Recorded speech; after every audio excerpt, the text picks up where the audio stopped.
السلام عليكم ومرحبا بكم في أول فيديو على قناة ميمو فوتبول. في هذا الفيديو سنحاول توقع الفرق المتأهلة من دور المجموعات في كأس العالم للأندية.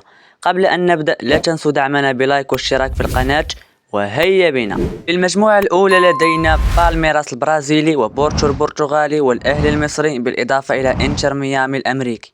تنويه: هذه التصنيفات التي سأقدمها في هذا الفيديو هي تصنيفات شخصية، إن لم تعجبكم أعطوني رأيكم في التعليقات.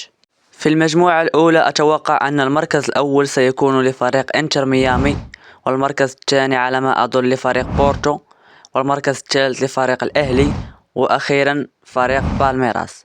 هذا رأيي وتوقعي للمجموعة الأولى. في المجموعة الثانية لدينا باريس سان جيرمان الفرنسي وسياتل ساندرز الأمريكي وأتلتيكو مدريد الإسباني وبوتافوغو البرازيلي. في هذه المجموعة أتوقع أن الكل سيتفق على أن باريس سان جيرمان في المركز الأول، وأتلتيكو مدريد ثانيا، بوتافوغو ثالثا، وفي المركز الأخير سياتل ساوندرز. يمكن أن يكون هناك اختلاف في المركز الأول والثاني أو المركز الثالث والرابع، لكن 100% سيتأهل باريس سان جيرمان وأتلتيكو مدريد. في المجموعة الثالثة لدينا بايرن ميونخ الألماني وبنفيكا البرتغالي وأوكلاند سيتي النيوزيلندي وبوكا جونيور الأرجنتيني. واضح أن المركز الأول لصالح بايرن ميونخ وبجدارة، أما المركز الثاني فهناك منافسة بين فريقين بمستوى متقارب. نحن نؤهل الفرق الأوروبية دائما، لكن هذه المرة سأقول أن بوكا جونيور سيحصل على المركز الثاني، والمركز الثالث لبنفيكا، والرابع لأوكلاند سيتي. في المجموعة الرابعة لدينا فلامينغو البرازيلي وتشيلسي الإنجليزي والترجي التونسي. أما الفريق الرابع فقد تم استبعاد كلوب ليون، لأنه هو ونادي باتشوكا لهما نفس المالك، وهما الاثنين مشاركان في كأس العالم، وحسب قوانين الفيفا غير مسموح بمشاركة فريقين لهما نفس المالك. وبعد استبعاد ليون قررت الفيفا تنظيم مباراة فاصلة بين نادي لوس أنجلوس اف سي الأمريكي وكلوب أمريكا المكسيكي لتحديد الفريق البديل الذي سيشارك في البطولة. سنضع الترتيب من دون الفريق الرابع. في المركز الأول أتوقع تشيلسي، والثاني فلامينغو، والمركز الثالث أتوقع الترجي. في المجموعة الخامسة هناك فريق ريف بليت الأرجنتيني وأوراواريد دايموند الياباني وفريق مونتشيري المكسيكي، وأخيرا إنتر ميلان الإيطالي. ليس هنالك منافس لإنتر ميلان، لذلك سيحصل على المركز الأول.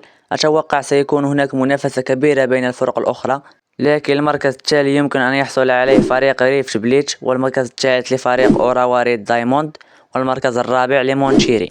المجموعة السادسة يوجد فيها التالي: فريق فلومينينسي البرازيلي وبروسيا دورتموند الألماني وماميلودي سان داونز الجنوب أفريقي، وأخيرا أولسان هيونداي من كوريا الجنوبية. بطبيعة الحال المركز الأول لبروسيا دورتموند والمركز الأخير لأولسان هيونداي. أما المراكز المتبقية من الصعب توقع من سيحصل عليها، لكن سأضع فلومينينسي في المركز الثاني وسانداوس في المركز الثالث. المجموعة السابعة تضم مانشستر سيتي الإنجليزي والوداد المغربي والعين الإماراتي ويوفنتوس الإيطالي. ليس هناك شك أن مانشستر سيتي أولا ويوفنتوس ثانيا، أما المراكز الأخرى فيها بعض الشك، لكن سأضع العين الإماراتي في المركز الثالث والوداد في المركز الرابع. أما المجموعة الثامنة وهي آخر مجموعة تضم فريق باتشوكا المكسيكي وريال مدريد الإسباني بالإضافة إلى الهلال السعودي، وأخيرا ريد بول سالزبورغ النمساوي. وآخر توقعاتي في هذه الحلقة سيكون كالتالي: ريال مدريد أولا، الهلال ثانيا، ريد بول سالزبورغ ثالثا، وباتشوكا رابعا. وهكذا نكون أنهينا كل هذه المجموعات، وهذا هو توقعنا. هذا هو أول فيديو على هذه القناة، لذا أتمنى أن تدعموني بلايك واشتراك، ولا تنسوا إعطائي رأيكم حول توقعاتي، واكتبوا لي في التعليقات توقعاتكم أنتم، وإلى اللقاء في الفيديو القادم.